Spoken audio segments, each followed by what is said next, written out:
After recently trying to 100% complete the Simpsons Hit Run, it led me into thinking that open world games are getting bigger, bolder, and sometimes more bloated. What if I told you that The Simpsons, yes, the animated family from 742 Evergreen Terrace, had one of the best open world concepts over 20 years ago?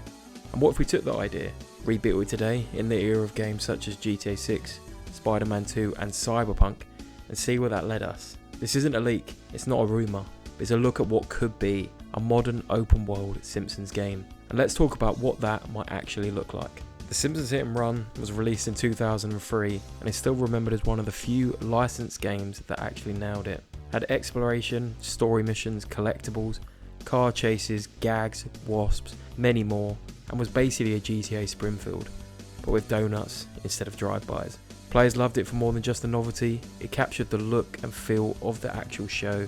The voice acting was authentic, and most importantly, it was fun, even by today's standards.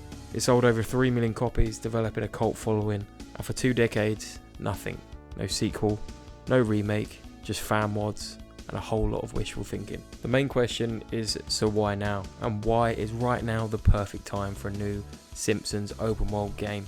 Well, I'll give you 3 big reasons. Number 1, open world games are better than they've ever been. Back in 2003, Hit and Run was ambitious, but limited by the tech. Today, games like Spider-Man 2, Tears of the Kingdom and Hogwarts Legacy have shown how to build dense, living worlds that are actually fun to explore, and not just having big empty maps. A modern Springfield could finally match the personality and chaos of the show, with fully explorable landmarks, dynamic NPCs, and missions that take you everywhere from Moe's Tavern to space. The second reason, the gaming audience is ready for it. We're living in a golden age of nostalgia games. Remakes and revivals are thriving. Just look at Resident Evil 4, Dead Space, Tony Hawk's Pro Skater, Spyro, and even Crash Bandicoot. Hit and Run, as mentioned before, has a cult following. Millions of players who grew up with it will jump at a modern version. And there's a new, younger audience that also loves the chaotic sandbox games, from things like Goat Simulator to Roblox. And number 3, which is probably the main reason, the business side of it also makes sense. Disney now owns The Simpsons, and unlike the old days, Disney is now actively licensing its IPs for games, it's such as Marvel, Star Wars, you name it. Meanwhile, GTA 6 is still in development. We have a release date, but Rockstar's not going to be rushing it. It creates a window where a fun, accessible, cartoonish open world game could absolutely find an audience without having to compete directly with GTA's realism. And come on, let's be honest, how many more gritty, crime-ridden open worlds do we really need? Springfield offers something no one else is doing. A city where anything can happen, where the laws of physics take the day off, and where being hit by a wrecking ball is just another normal day for Homer. Section 3 is probably the most exciting part of this entire video. Let's talk about what this modern Simpsons game could actually look like. Starting off with the map. Springfield's always been weird, inconsistent, and that's pretty perfect for an open world game.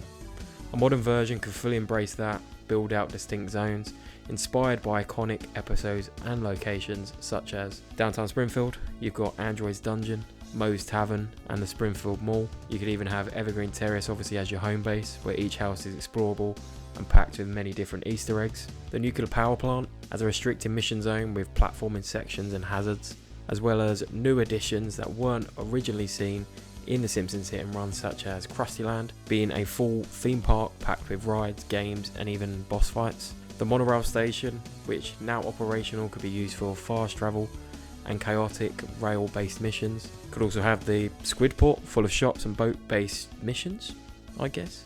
And also just weird Springfield landmarks, the escalator to nowhere, Jebediah Springfield statue, Bart's Canyon jump site, the Stonecutter's lair, as we previously had in the Simpsons Hit and Run, but they're all explorable. The map should feel alive. It should have dynamic events such as a full day-night cycle, weather changes, snow at Christmas where we could use Mr. Plow, and local happenings such as, science fairs, town parades, Krusty Land fireworks, and even Mayor Quimby's speeches. It's basically a Springfield that evolves as you play. As important as the map is, another key section is going to be the playable characters. A modern game should really allow for free character switching, especially with the amount of characters that are in The Simpsons.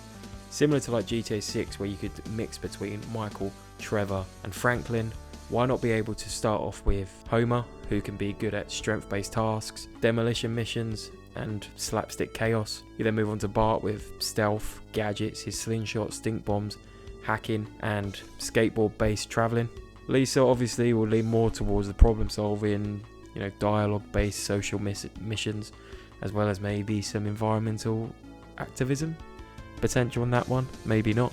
Marge, community missions, passive buffs, and stealth activism, and why not some special segments? You can play as the supporting characters in the game, Chief Wiggum, Krusty the Clown, Sideshow Bob, and many, many more. And that's the beauty of it. There's so many characters that they could build into. Now, even though we're going for a game based on the Simpsons Hit and Run that was released in 2003, we do have to remember it is 2025, and any up-to-date modern open world game needs an online feature in order to thrive long term. Starting off with an online free roam with a shared Springfield where you see other players, you can join up with friends, explore, run events, or as the same as GTA, you could just mess about.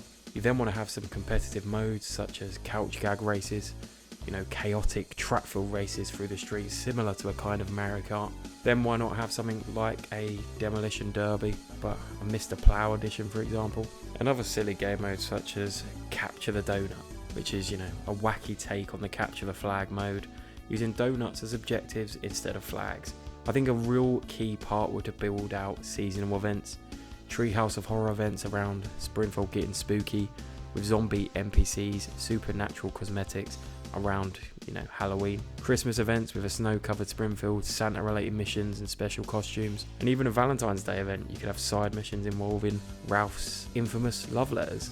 Community content could be also key, with players being able to create their own tracks, mini games, or even couch gags. Here you want to think more towards games like Dreams, Halo Forge, Fall Guys, but more Simpsons themed. And finally, you obviously want progression. You want to be able to earn cosmetics, level up, get vehicles, rare cars, and of course, iconic outfits. Why not be able to complete achievements inspired by famous episodes?